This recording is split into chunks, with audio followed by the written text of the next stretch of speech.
Esme küləyim sevgimi aparma sen uzaklara. Onsuz da senin yokluğun kalbime yara. İsterim eşidem sesini, hissedim bu nefesini. Neydirem ben özgesini, sen hardasan. Yollarda hey gözüm kalıp, yüreğde sana sözüm kalıp. Sevgilim azda özüm kalıp, de hardasan. Gözlerim her gündüz gece, gelmedin bomboştur küçe. Bu derde mende özüm nece, de hardasan. Yollarda hey gözüm kalıp, yüreğde sana sözüm kalıp. Sevgilim azdı özüm kalıp, de hardasan. Gözlerim her gündüz gece, gelmedin bomboştur küçe.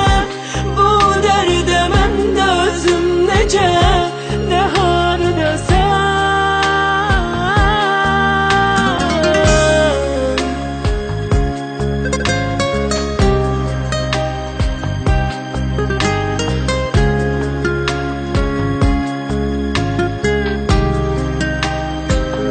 Gözümün nuru, başımın tacı, yokluğun inan çok acı. Kalbimin tek ihtiyacı, sen hardasan. Her gün ister seni yüreğim, sen olmasan arzum dileğim. Ey benim tekçe gereğim, sen hardasan. Yollarda hey gözüm kalıp, yüreğde sana sözüm kalıp. Sevgilim azdı özüm kalıp, de hardasan. Gözlerim her gündüz gece, gelmedin bomboştur küçe.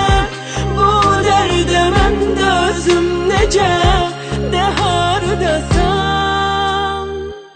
Yollarda hey gözüm kalıp, yüreğde sen sözüm kalıp. Sevgi az özüm kalıp,